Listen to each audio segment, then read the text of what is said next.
보내시는 것이 연휴가 아니라 어떤 분에게는 많이 좀 고된 시간이었죠. 그죠? 남자분들에게서는 운전하시느라 긴 시간 동안 또 운전을 하셔야 되고, 또 여성분들에게는 또 음식을 또 준비하시고 설거지하시고 여러 가지 일을 갖다 봉사하시느라 참 힘든 시간인 것 같은데, 그래도 주일은 좀 낫지 않겠습니까? 예. 그래도 오늘 또 아침 일찍부터 교사로 또 봉사해 주시고, 또 날씨 추운데 또 음식으로 또 준비하시고 맛있게 식사로 봉사해 주신 권사님들, 집사님들, 주님의 은혜가 있기를 바랍니다. 이제 올 시간에 또 함께 말씀을 듣는 시간인데요. 오늘 말씀은 은혜를 알게 하는 기도라는 제목으로 함께 말씀을 듣도록 하겠습니다. 은혜를 알게 하는 기도. 해야만 하는 기도가 아니고요, 또 당연히 할 수 있는 기도가 아니고 은혜를 알게 하는 기도라는 제목입니다. 좀 느껴지시겠습니까? 은혜를 알게 하는 기도. 기도를 통해서 하나님의 은혜를 알게 되고, 기도를 통해서 하나님을 알게 되고요, 그리고 기도를 통해서 우리가 알아야 될 그 하나님을 배운다는 뜻이거든요. 그래서 여기서 이제 안다라는 것은 여러분들께서 잘 아시는 대로 성경적인 알미라는 것은 경험한다라는 뜻이잖아요. 그죠? 그 지적으로 어떤 그 정보를 우리가 가지는 것이 아니라, 정보의 수준에서 그치는 것이 아니라, 하나님께서 말씀하신 대로 하나님이 누구이신지, 또 그 하나님답게 말씀하신 대로 그 약속을 이루시는 그 하나님을 경험한다라고 했을 때 성경은 안다라고 그렇게 우리에게 그 의미를 가르치고 있어요. 그래서 기도의 차원도 그러한 문제가 있다라는 것입니다. 그러한 의미가 있다라는 것이죠. 지금 우리가 뭐 늘 언제나 여러분들께서 새벽 기도를 또 나오시고, 또 매일같이는 아니지만은 주일이라도 주님의 일을 봉사하기 위해서 기도로 준비하시기 위해서, 또 주일이라도 새벽 기도에 참여하시는 분들 계시고요. 또 바쁜 와중에 계시지만은 뭐 한 달에 한두 번 정도, 뭐 한 첫 달에 첫날, 그 달의 첫날, 소위 그 성경적으로 뭐 월사 기도라는 그런 어떤 또 기도의 또 시간을 가지고 있지 않습니까?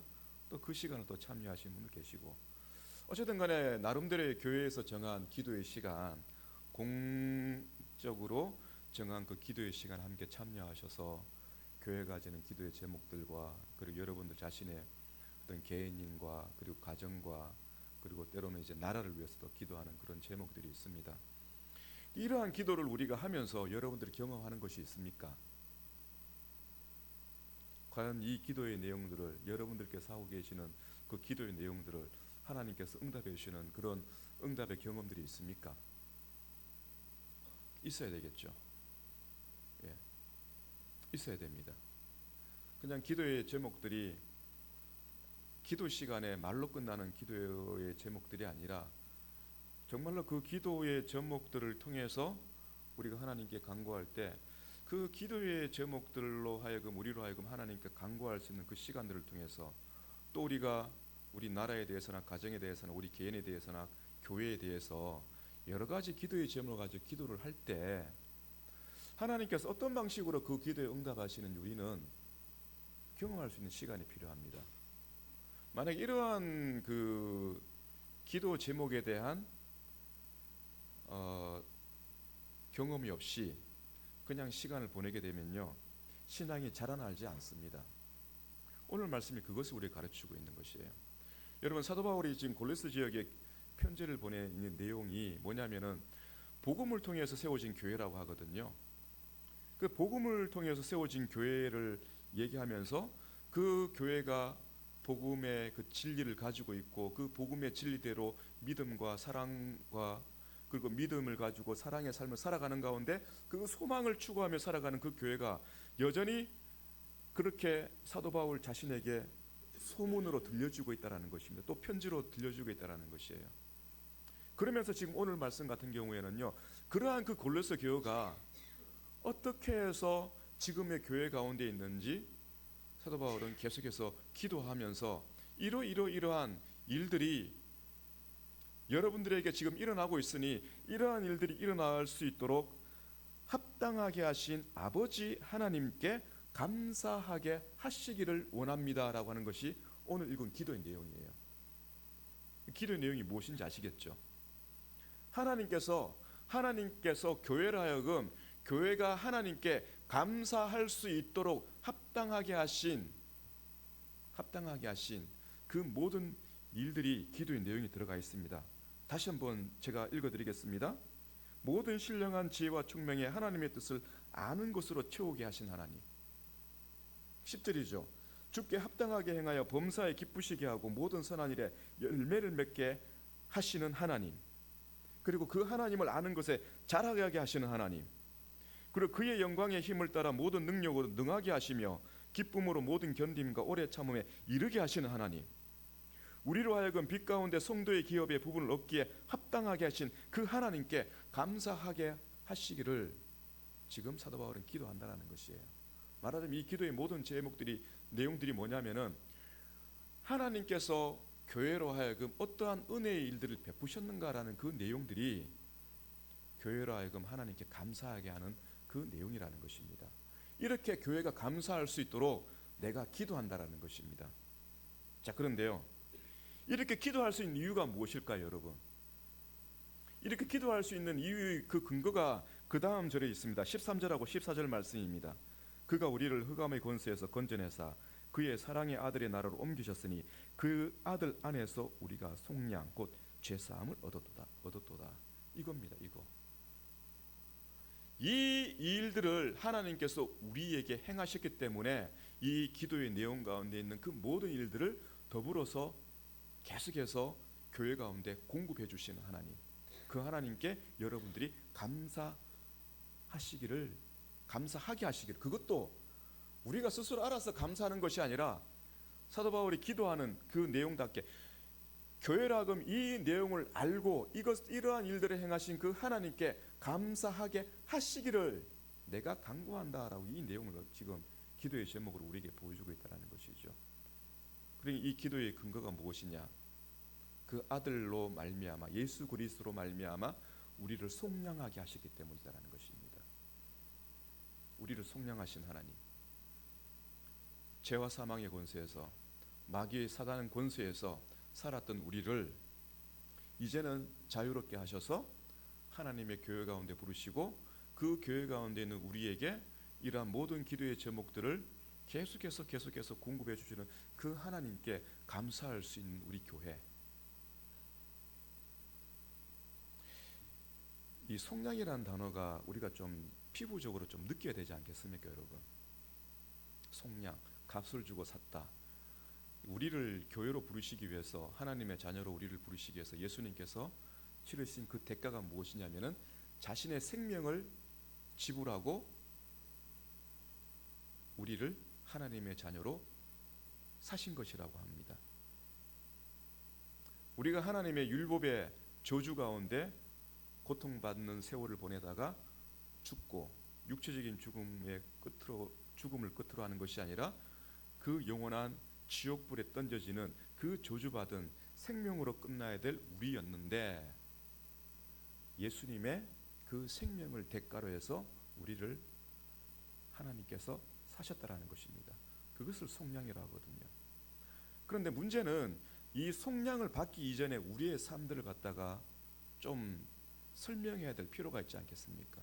물론 성경적인 의미에서는 노예라는 단어를 사용하지만 사실 우리는 노예라는 그 의미를 잘 모르잖아요. 저는 이렇게 좀 설명해 드리고 싶습니다. 현대를 살아가는 우리가 이 노예적인 삶을 어떻게 살아오겠냐면은 이렇게 좀 설명해 드리고 싶습니다.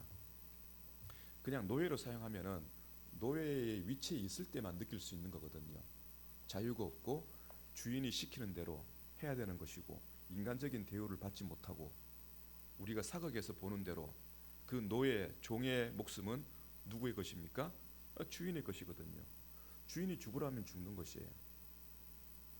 근데 다행히 조선시대의 법을 보면은 아무리 종이라 할지라도 주인이 마음대로 그렇게 해서는 안 된다는 그런 법이 있는 걸 우리가 알게 되는데 뭐 법은 그렇고 현실은 그렇지 않지 않습니까?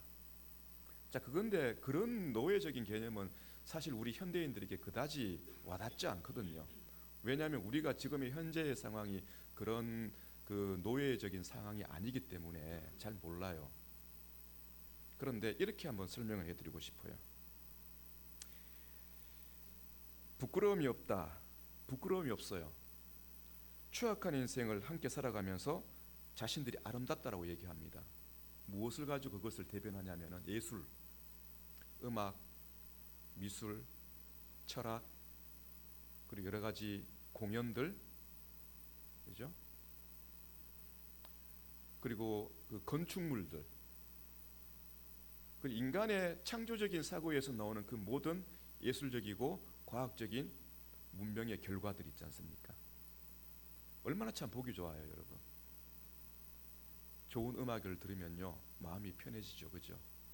좋은 그림을 보게 되면은 참 아름답게 느껴집니다. 때로는 추상적인 작품들은 뭔지 우리가 이해하지 못하지만은 그러나 아름다운 것은 분명히 아름답게 느껴지거든요. 건축물 한번 보십시오, 여러분. 아무리 직사각형의 아파트 건물이지만은 그것이 아주 거대하고 웅장해 보이면요 참 압도되는 느낌이 들거든요. 근데 그것이 그냥 직사각형의 크기가 아니라 색이 다채롭고 그리고 그 굴곡이라든지 안에 무게를 지탱할 수 없을 정도로 참 희한하게 생긴 건축물인데 굉장히 아름답게 보여요. 대단하게 보여요. 그것을 가지고 우리는 아름다운 인생을 산다라고 하는 것이 현대 문명을 살아가는 우리의 모습이에요.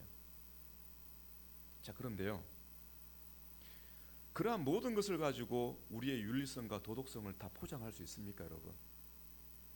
포장할 수 없잖아요. 아무리 멋진 우리나라 대한민국이 세계에서 참 대단한 민족이라고 합니다. 겉으로 드러난 문화, 예술, 음악, 그 모든 건축물들 세계적으로 뒤처질 게 전혀 없거든요. 웬만한 어려운 건축물들, 웬만한 음악들, 이제는 예술 작품들도요 세계에서 부러워할 정도로 굉장히 뛰어난 작품들이, 건축물들이 굉장히 많습니다. 그리고 위대한 인물들이 참 많아요. 과학자들도요 대한민국 사람들 중에 위대한 사람들이 참 많습니다.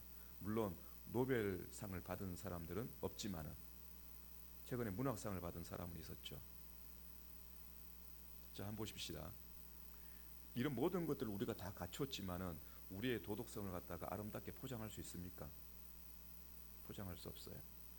하나님께서는 이것을 보시고는요 시편 14편 말씀이 이렇게 함께 더러운 자가 되고 선을 행하는 자가 없다 이렇게 표현하고 있습니다. 우리의 기준에 있어서는, 나의 기준에 있어서는 나보다 탁월하고 나보다 위대하고 나보다 아주 멋진 사람들이 있지만은 하나님께서 보시기에는요 모두가 추악하고 더러운 인생이라 그렇게 성경은 우리에게 가르치고 있습니다. 그 결과 무엇입니까? 아무리 멋진 작품이 있고 아무리 아름다운 작품이 있고 아무리 뛰어난 도덕적인 철학가가 있다 할지라도 우리의 인생을 바꿀 수 있는 힘이 있습니까? 전혀 없어요. 전혀 없습니다. 만약에 그들의 작품과 그들의 철학과 그들의 주장하는 도덕성이 정말 한 사람을 변화시킬 수 있는 위대한 힘이 있다라면은 세상은 지금같이 되지 않았을 것입니다. 조금 늦출 수는 있었겠죠. 그리고 그것이 선한 영향력을 발휘한다면은 왜 제국의 위대한 황제들은 그것을 이용하지 못하고 다 사라졌을까요? 없었기 때문이에요. 없었기 때문이에요. 성경이 말하고 있는 것이 분명하다라는 것이에요. 성경이, 하나님께서 성경을 통해서 우리에게 가르쳐 주신 대로 하나님이 보시기에 모두 추악하고 선을 행하는 사람이 없기 때문에 결국에는 모든 사람이 죽는 것이고 결국에는 모든 사람들이 함께 죄를 짓고 살아가면서 나름대로 우리는 괜찮게 살고 있다라고 얘기하고 있다라는 것입니다. 그런데 하나님께서는 그리스도를 통해서 그것을 우리가 죄라는 것을 가르쳐 주셨고 그 죄에서 벗어나고 그 죄에서 자유롭게 하기 위해서 하나님께서는 예수님을 보내주셨고 그 예수님을 통해서 우리는 진리를 따라가는 그 삶을 살아갈 수 있는 하나님의 은혜 입은 사람들이 되었다라는 것입니다. 예수님을 믿는 것이 부끄럽지 않도록 살아갈 수 있도록 우리에게 은혜를 주셨다는 것이죠. 예수님을 믿고 살아가는 그 삶이 될 수 있도록 우리로 하여금 하나님께 기도할 수 있는 그 자리로 부르셨다라는 것이에요. 지금 사도 바울이 기도하는 이유가 무엇입니까? 우리를 속량해 주신 그 하나님의 도우심 때문에 자기 자신뿐만 아니라 교회가 이 하나님의 은혜 가운데 있는 것이고 그 교회 가운데 여전히 끊임없이 부어주시는 하나님을 알게 하시고 하나님을 아는 지식에 자라가게 하시고 선한 일을 하게 하시고 예수님 믿는 것이 부끄럽지 않는 삶을 살아갈 수 있도록 도우시는 그 하나님께 감사하는 것까지도, 감사하게 하시는 것까지도 하나님께서 하시는 일이다. 그래서 이 속량의 의미를 여기서 우리는 이해할 수 있다는 것이죠. 기도의 자리가 그래서 영광의 자리라고 합니다. 여러분, 추악한 죄의 자리에서 노예와 같은 종과 같은 그 삶의 자리에서 결국에는 저주받은 삶으로 인생으로 끝나야 될 우리였는데 예수님의 생명을 대가로 해서 우리가 생명의 자리로 옮겨진 우리가 무엇을 할 수 있겠습니까, 여러분? 한번 보십시오. 사도 바울의 얘기를 한번 봅시다. 늘 우리가 듣는 이야기지만은 사도 바울은 예수님을 저주했지 않습니까? 예수님을 믿는 사람들을 죽이려고 했어요. 그래서 예수님은 사도 바울에게 직접 말씀하셨잖아요. 네가 왜 나를 비박하느냐? 왜 나를 비박하느냐? 왜 나를 괴롭히느냐? 그렇게 말씀하셨잖아요. 그 사도 바울은 예수님을 알기 전에는요, 정말로 예수님과 원수였습니다. 여러분, 예수님과 원수라는 것은 자기는 예수님이 진리라면은 자기는 예수님께 죽을 수 있는 자리이거든요. 그런데 예수님을 진리라고 인정하지 않잖아요. 자기가 가지고 있는 율법이 그 율법이 하나님을 제대로 알게 하는 것인지 모르게 하는지는 모르겠지만은 예수님의 입장에 봐서는 사도 바울이 가지고 있는 율법은 하나님을 모르게 하는 것 같아요. 왜냐하면 예수님을 믿지 못하게 하지 않습니까? 하나님의 율법을 가졌지만은 사도 바울은요, 사도가 되기 이전에 사울이었던 그 이름을 가지고 살았던 그는 예수님하고 원수지간이었거든요. 예수님을 도적으로 몰았고, 예수님을 죄인으로 몰았고, 그리고 예수님을 따르는 사람들을 갖다가 죽이려고 했습니다. 원수지간이었어요. 철천지 원수였어요. 자, 그런데 어느 순간에 자기 자신의 자리가 얼마나 극악무도한 죄인의 자리라는 것을 깨닫게 되는 것이죠. 언제였습니까? 예수님을 만났을 때입니다. 자, 보십시오. 예수님이 진리라는 것을, 예수님이 하나님의 아들 그리스도라는 것을 알게 되었을 때 그 사울의 입장은 어땠을까요? 부끄러울 정도가 아니죠, 여러분. 이제는 죽었다라는 겁니다. 끝났다라는 것이, 인생 끝난 겁니다. 이제는 인생 끝난 거예요. 여러분 혹시 그런 걸 한번 경험해 보신 적이 있는지 모르겠습니다. 어느 날 제가 새벽 기도를 가는 시간이었어요. 이제 막 신대원을 그 당시에 졸업한 것 같아요. 이제 새벽 기도를 가기 위해서 집을 나서서 교회를 향해서 걸어가고 있습니다. 그런데 갑자기 그 순간에, 제 주관적인 경험이에요, 여러분. 그 순간에 뭔가 압도되는 충격적인 상황을 제가 경험하게 됩니다. 무엇도 눈에 보이지 않아요. 아무것도 안 보입니다. 그냥 제 귀가 완전히 눌려지는 상황이에요. 그러면서 하나님을 딱 찾게 되는 그런 경험이 한 번 있었어요. 하나님을 찾으러 가는 그 자리에서, 하나님을 만나기 위해서 소위 기도하러 가는 그 자리에서 하나님의 이름 앞에 완전히 압도되는, 그 외에 뭔가 충격을 받으면 뇌가 정전이 되는 그런 상황이 있지 않습니까? 그런 경험을 한번 제가 느낀 적이 있거든요. 잊을 수가 없는 상황이에요. 저는 그 순간을 이렇게 생각합니다. 하나님을 내가 생각할 때 하나님께서 나에게 찾아오셨다라면 과연 인간이 느낄 수 있는 상황이 아닐까? 사도 바울은 어떻게 했을까요, 여러분? 예수님을 대적했던 사울의 입장에서 예수님의 음성을 듣고 내가 하나님의 아들이라는, 하나님의 아들이신 그분을 만났을 때 이 사울의 입장은요, 저보다 더 했으면 되었지 못하진 않았을 거예요. 자, 그런데 그가 지금 기도를 하고 있다는 것입니다, 여러분. 은혜를 잊고 지금 그가 교회에게 베푸신 하나님의 은혜를 생각하면서 그 은혜를 주신 하나님께 기도하고 있다는 것이에요. 저 저주받은, 완전히 죽을 수밖에 없는 그 밑바닥에서 지금 하나님 앞에서 있지 않습니까? 하나님 앞에서 기도하고 있는 그 자리를 한번 상상해 보십시오. 그 자리가 그냥 보통의 자리입니까, 여러분? 영광의 자리 아닙니까? 영광의 자리예요. 우리의 삶을 한번 돌아보면 이렇습니다. 사울의 입장, 예수님 믿기 전에 사울의 입장을 한번 생각해보면 우리를 갖다가 사울의 입장, 예수님 믿기 전에 사울의 모습을 우리를 바꿔서 한번 해봅시다. 자, 우리가 예수님 믿기 전에 우리의 행복을 갖다가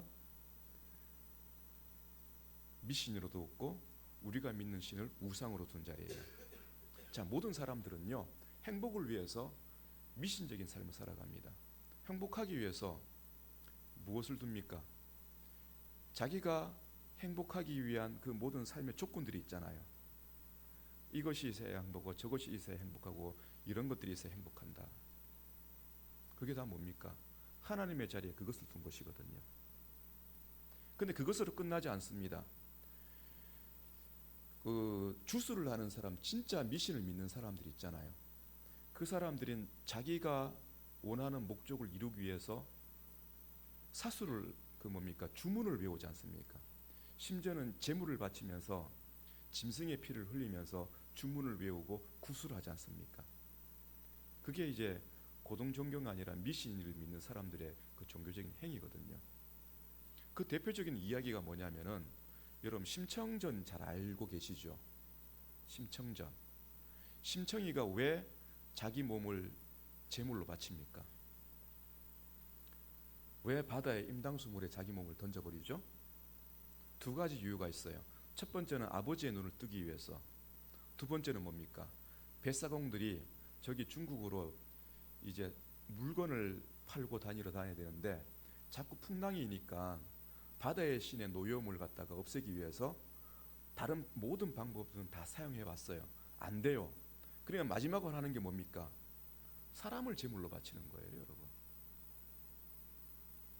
이런 사고방식이 있지 않습니까? 우리 동양에만 있는 것이 아니에요.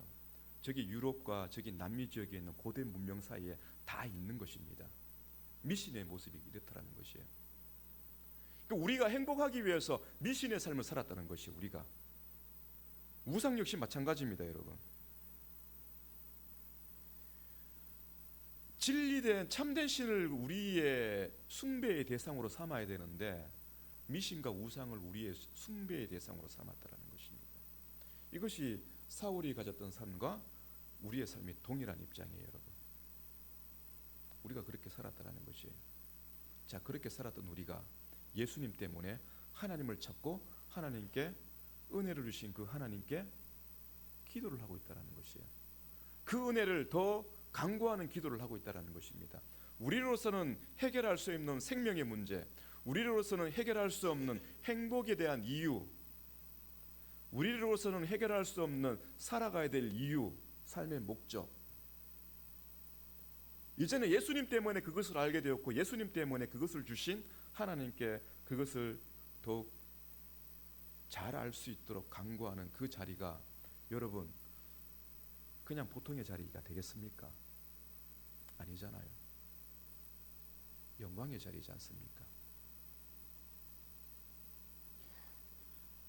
사도 바울은요, 그런 자기 자신을 이렇게 얘기를 합니다. 고린도전서 15장 10절 말씀에 이렇게 표현을 하고 있습니다. 그러나 내가 나 된 것은 하나님의 은혜로 된 것이니 내게 주신 그의 은혜가 헛되지 아니하여 내가 모든 사도보다 더 많이 수고하였으나 내가 한 것이 아니요 오직 나와 함께 하신 하나님의 은혜로라. 아멘. 그렇죠. 이것이 뭔가 특별한 기도의 제목을 통해 가지고 다른 사람하고 비교되지 않는 뭔가 특별한 성공이라든지 부요함이라든지 건강이라든지 그게 아니에요. 뭡니까? 하나님을 찾는 그 자리라는 것입니다. 예수님의 생명을 대가로 해서 나를 속량해 주신 그 자리를 지금 이렇게 설명하고 있는 것이에요. 하나님을 찾을 수 있는 자리, 이것이 은혜의 자리이고, 이것이 내가 특별히, 사도 바울 자신이 특별히 뭔가를 해서가 아니라 하나님 때문에 내가 지금 이 자리에 있는 것이다, 그렇게 얘기를 하고 있는 것입니다. 자신이 주님을 위해 일하는 것을 영광스럽게 하는 것이죠. 복음을 전하는 그 특별한 일만이 아니라 성도로서 살아가는 그 자리가 자신은 영광스러운 자리라는 것입니다. 그렇게 해도 영광스러운 자리인데 그런 자에게 무슨 일을 맡기셨습니까? 복음을 전하는 일을 맡기셨다라는 것. 사도 바울은 이것을 굉장히 특별한 사명으로 가지고 있는 것이거든요. 직분의 자리를 더욱더 드러내고 있는 것이죠. 그래서 우리를 흑암의 권세에서 건져내사 그의 사랑의 아들의 나라로 옮기셨으니, 이게 가장 기본적인 것이 우리 신앙의 기본적인 것. 우리가 왜 영광스러운 자리에 있는가? 하나님의 아들의 나라로 옮겨진 우리이기 때문에, 하나님의 아들의 나라, 즉 하나님의 나라에 우리가 있기 때문에 우리는 영광스러운 자리이고, 그 자리에서 하나님께 기도하고 있기 때문에 우리는 영광스러운 그 자리에 있는 것이다. 이렇게 우리에게 가르치고 있습니다. 자, 그래서요, 그 영광스러운 자리에서 우리가 계속 기도하는 이유가 무엇인가? 한 가지가 있습니다.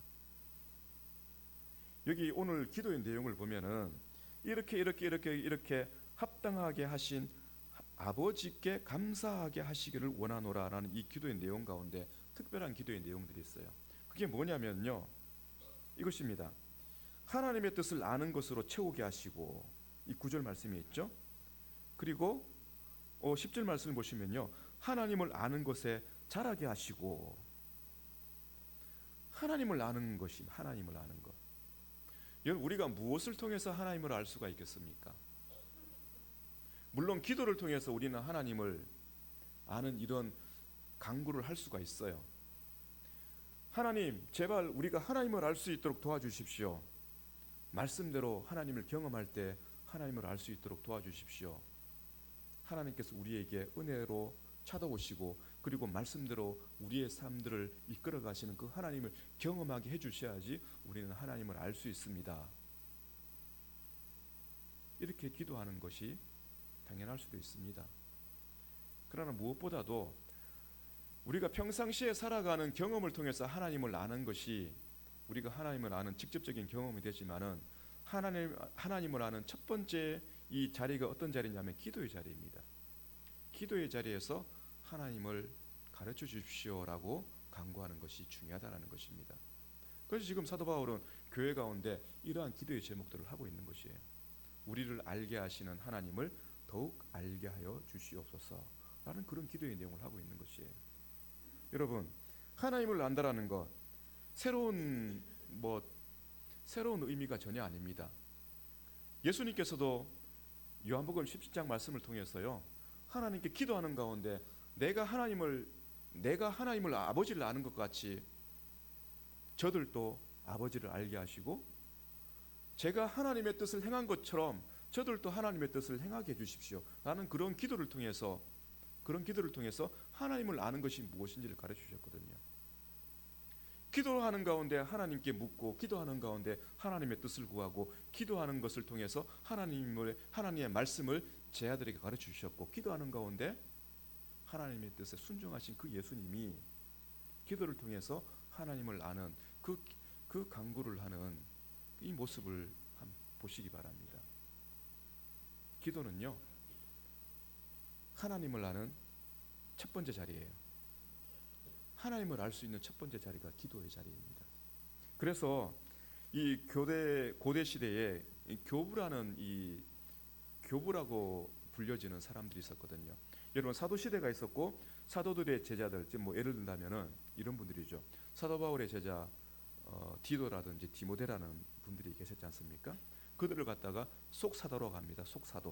사도들의 제자의 시대. 그리고 속사도 시대가 지나게 되면요, 신앙의 4세대가 이르게 되는데, 그때부터에서는 이제 그 교부 시대라고 합니다. 교부 시대, 교회의 아버지들의 시대, 교부 시대라고 합니다.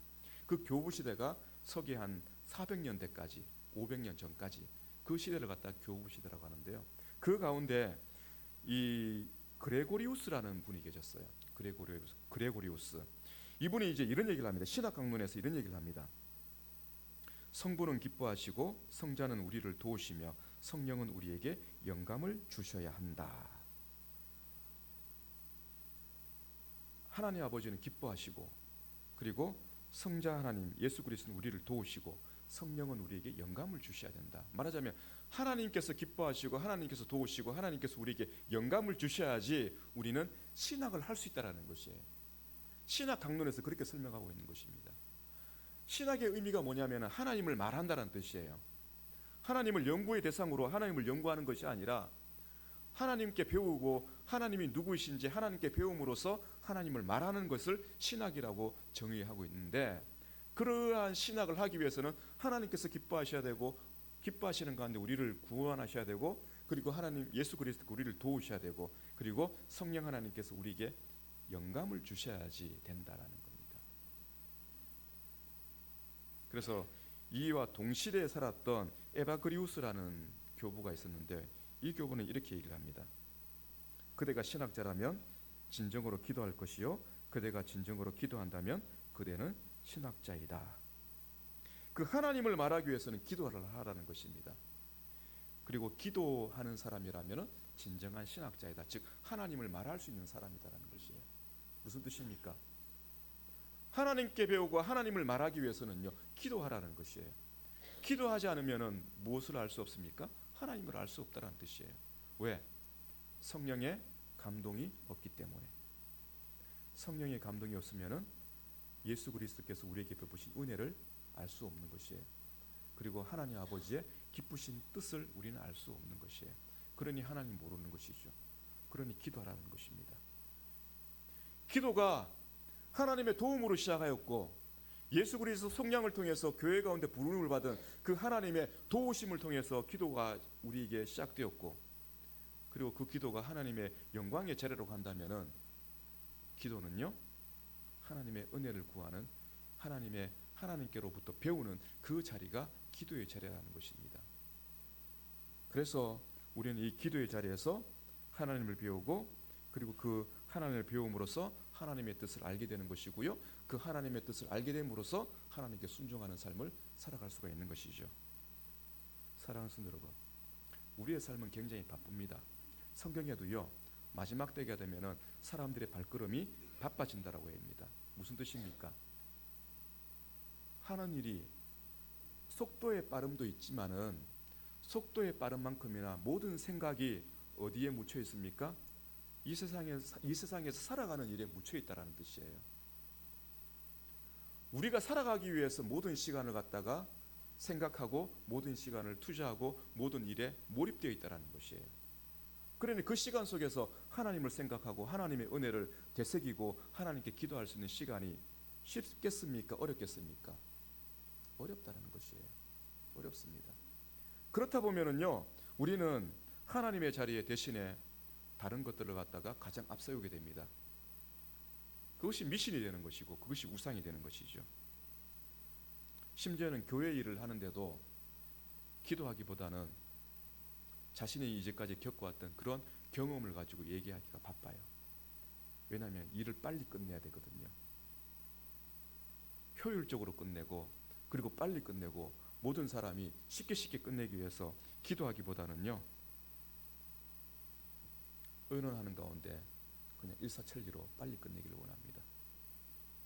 그러면은 여러 가지 어려운 일들이 생기게 되는 것이죠. 교회는 항상 하나님 아버지 기쁘신 뜻 가운데 있는 교회이고, 교회는 항상 예수 그리스도의 그 속량의 은혜 가운데 있는 교회이고, 교회는 항상 성령의 감동하신 가운데 있는 교회입니다. 여러분, 그 교회 가운데 있는 우리는 하나님의 영광의 자리에 있는 사람들이고요, 그 영광의 자리에 있는 사람들이 할 수 있는 가장 유일하고 첫 번째가 무엇이냐면 기도입니다. 하나님의 말씀을 가지고 우리를 부르시고 우리를 온전하게 하시고 우리를 하나님의 아는 지식에 그 지혜와 총명 그 속에다가 하나님의 지식을 부어주시고 하나님의 사랑을 채워주셔가지고 그리스도를 닮아가게 하시는 그 하나님의 은혜, 그것을 위해서 기도하라는 것이거든요. 이 기도의 자리는 우리가 결코 버릴 수 없는 자리입니다. 여러분, 많은 시간들이 있습니다. 하루 24시간이 있고요, 일주일에 7일이라는 시간이 있고요, 그리고 365일이라는 시간이 있고, 우리가 무덤에 들어가기 전까지 우리가 해야 될 일이 굉장히 많습니다. 여러분, 그 많은 시간들 가운데 우리가 하나님과 함께하고 있다는 그것을 의식할 수 있는 시간이 언제입니까? 기도하는 시간이에요. 그 기도하는 시간이 있을 때 우리가 직장에서 생활하든지 가정에서 생활하든지 학교에서 생활하든지 그 모든 시간들 가운데서 하나님을 의식하고 하나님을 의지하고 하나님께 간구하며 나갈 수 있는 그러한 삶을 살아갈 수가 있는 것 아니겠습니까? 이러한 삶 가운데 여러분 하나님을 기뻐하시고 우리와 함께 하시는 그 하나님께 감사할 수 있는 우리 모두가 되시기를 주님의 이름으로 축복합니다. 기도하겠습니다.